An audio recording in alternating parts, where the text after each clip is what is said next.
Hi guys, this is Alea Jan and welcome back to my YouTube channel. So for today's video, kung gusto mo mag-apply as domestic helper dito sa Hong Kong, so kailangan dapat ano ka nito guys, alam mo to. So dapat bago ka pumunta dito, dapat stable ka mentally kasi hindi mo alam kung anong mangyayari dito, homesick, ganyan. So, dapat matapang ka. Unang-una, kailangan yan.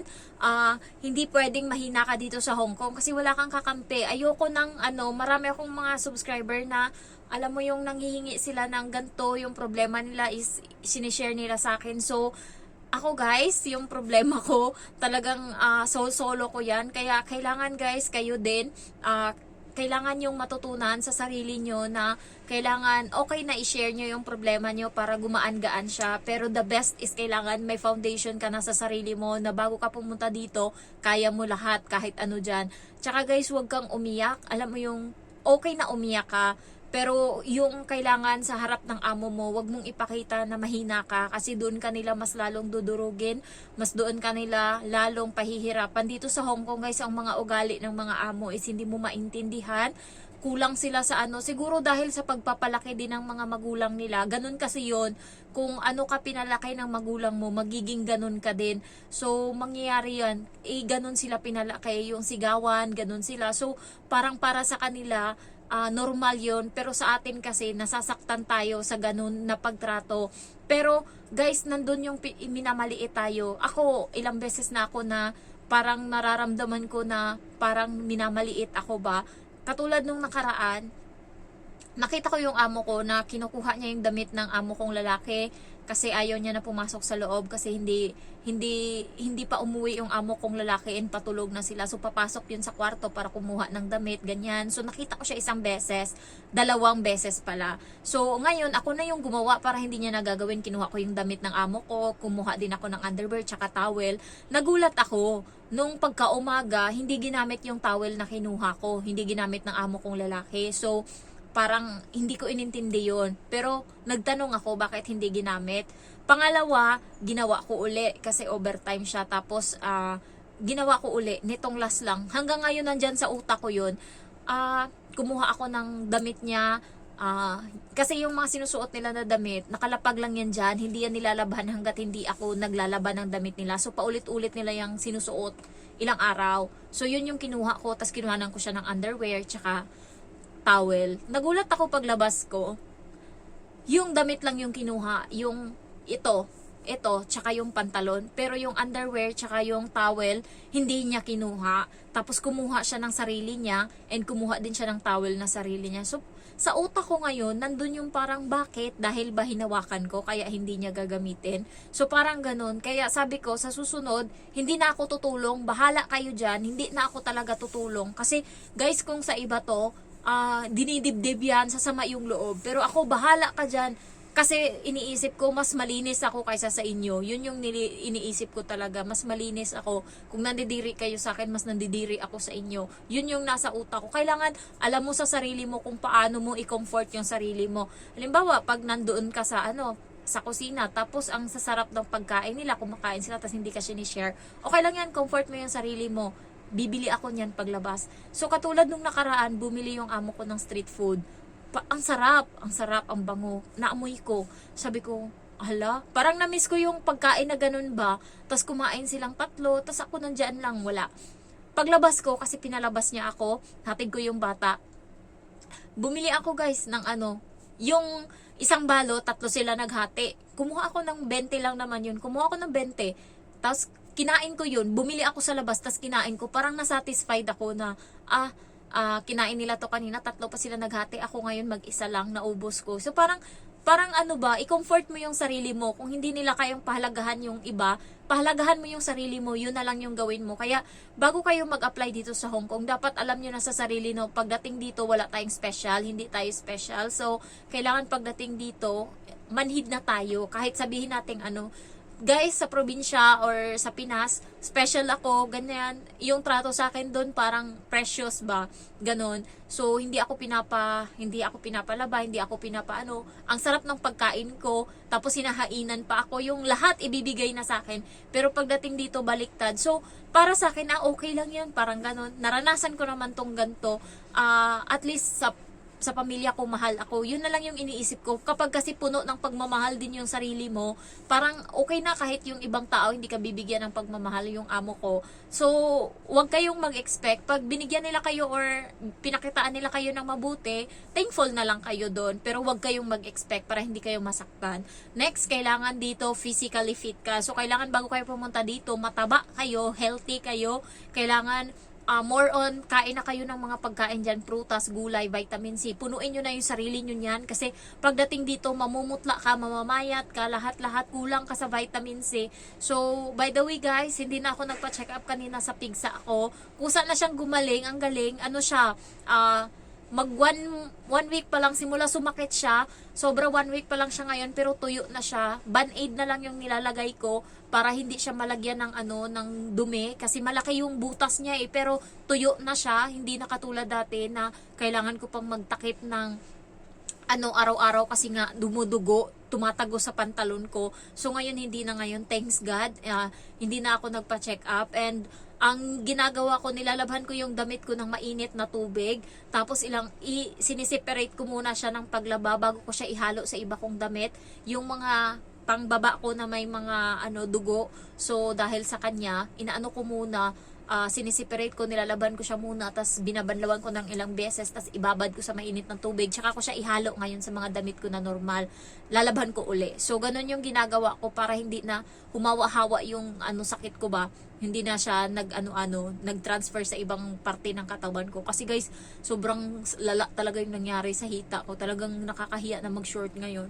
So next is kailangan ka dito, emotionally ka dito, physically fit, and mentally. Kasi dito matotorture yung utak mo talaga. Kasi puro sigaw dito, puro ka dito. Alam mo yung ginagawa kanilang tama naman yung ginagawa mo. Hanapan nila yun ng butas para maging mali. Kaya ang ginawa ko, kasi wala naman ako nilagay na asin sa niluto ko, toyo lang naman na konti, tas asukal, maalat pa din daw. Hindi ko maintindihan yung gusto. Nilagyan ko ng madaming sabaw. Ayan, matabang pa yan sa mukha mo. Yun, walang reklamo. Kaya ang gawin nyo, wag nyong saktuhan yung timpla nyo kasi magre-reklamo yun sila. Yung para sa atin masarap kasi mahilig tayo sa mga seasoning ganyan. Sa kanila tabangan nyo guys. Wag nyo lagyan ng asin. Kung maglagay man kayo isang ganun lang, okay na yung walang lasa. Magagawa niya ng paraan kaysa sa marami silang masabi. So far, okay naman ako, thanks God. Malapit na, konti na lang. 3 months na lang yung natitira. So, at least hindi ako nagpa-check up. So, wala akong utang na loob sa kanila. Tiniis ko siya guys, tiniis ko as in. And by the way, tips, huwag kayong bumili ng ganto. Pang Band-Aid to. Yan, huwag kayong bumili nito sa Mannings or sa Watson. Bumili kayo sa mga dispensary kasi sa Watsons yung ganto is 18 Hong Kong dollar. Sa Mannings ganun din, pero sa labas is 9 Hong Kong dollar na siya. So makakatipid kayo kapag sa mga dispensary or yung mga mga labas-labas na mga clinic-clinic, yung mga bintahan, doon kayo bumili sa butika na nasa labas, wag sa loob ng mall. So next is, dapat meron ka ding pera bago ka pumunta dito kasi nga, magde-day off ka and may ibang amo na walang pakialam kung may makain ka o wala. Kaya ikaw na mismo yung didiskarte sa sarili mo para makakain ka. And by the way guys, simula umuwi ako ng probinsya kasi nagbakasyon ako ng 3 weeks, so kain ako ng kain doon. Hindi na ako pumayat. Dati kasi 95 pounds ako. So, 95. Tapos, nung pag-uwi ko, naging 103. Minintain ko yon. Ngayon, pag nag-check ako, 105 na siya. Hindi talagang nilamon ko na. Kakain ako ng kakain. Talagang, basta kain ako ng kain, guys. Hindi na ako ang tawag nito, na hinuhold ba ko. Kasi, yun naman talaga yung yung kain ako ng kain para kahit papano may laman-laman na ako. Thanks God. At tawag na ngayon ng bata sa akin, taba na daw ako, fatty. Sabi gano'n ng bata sa akin. So, at least kahit papano, 'di ba? Hindi na ako katulad ng dati na as in, pag-uwi ko talaga sobrang payat na ganun. At least ngayon medyo okay na yung katawan ko. Yun nga, sabi ng kaibigan ko, kaya daw ako nagkapigsa kasi daw yung balat ko daw nag-i-extend na daw, kaya daw ganito. Hindi ko lang alam kung totoo yun, pero yun daw yung paraan kung bakit daw ako nagkapigsa kasi daw tumataba ako, ganun. So, paniniwala yun ng mga taga Cebu. Ayan, so, handaan nyo din yung mga dadalhin nyo dito, yung mga pagkain, mga supply nyo na dadalhin, especially gamot, yun. Asikasuhin nyo yun. Kailangan, bago kayo mag-apply dito, prepared kayo pera, kasi kailangan nyo yan sa pag-a-apply.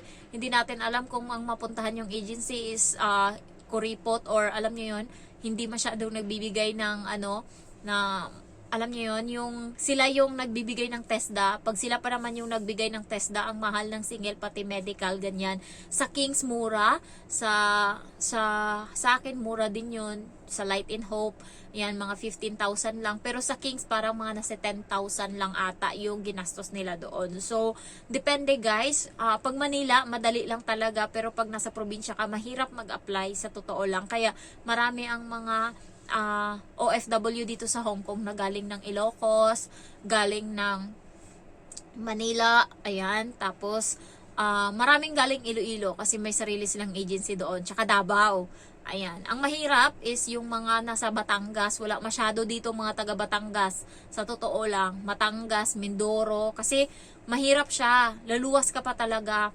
Ayan, ang marami dito mga Isabela, ganyan, mga taga Ilocos, mga ganyan. Pero yung mga Iloilo marami rin. Sa Negros hindi ganun kadami, pero shout out, marami diyan mga taga, may na dito, taga Inayawan, dito sa vlog ko, subscriber ko, taga Inayawan siya, so malapit lang yun sa amin. May mga taga Sipalay din. Ayan, so diskarte na lang talaga. Kapag talagang dinala ka ng Panginoon kung saan talaga yung para sa iyo, hindi mo na talaga mapipigilan yan. So yun lang guys, thank you for watching, and yun nga, na-process na yung paper ko papunta ng US. So, pinost ko siya sa Facebook. Tapos parang mga nasa 24,000 ata yung nakapanood. Iba-iba, mga taga-ibang taga Canada, Australia, ganyan. Tapos may mga nag-comment doon ng mga hindi ko kilala. Pinagalitan ako. Sabi sa akin, ba't ko daw pinost yung papel na sinend ng boyfriend ko sa akin na galing sa immigration nila doon nung in-applyan. So, hindi ko mga kilala. Kaya naka $2 ata ako na doon sa post ko, kasi maraming napuntahan. Kaso pinrivate ko na siya, parang for friend na lang, kasi nga marami akong bash na hindi ko daw dapat i-post, ganyan. Siguro mga 5. So may isa din doon na nagsabi, taga US, sabi niya, buti pa to. Nagpapasalamat sa fiancé niya na ganyan, tinulungan siyang makapunta dito sa US. Samantalang yung inasawa ko, pagdating dito, nagpakasal kami, kinuha pa yung mga ari-arian ko. Ngayon, depressed ako sa ginawa niya. Nag-comment siya, tapos sabi ko na lang, sana po, maging okay pa yung buhay mo. Ganun na lang, kasi wala akong time na siguro to na mag-viral sana ako sa Facebook, kasi hindi ko kaya yung bashing nung time na yun. Kaya, pinor-friend ko na lang yung pinost ko. So, ayun lang guys, na-share ko lang sa inyo, and thank you for watching, and I love you all. Bye-bye.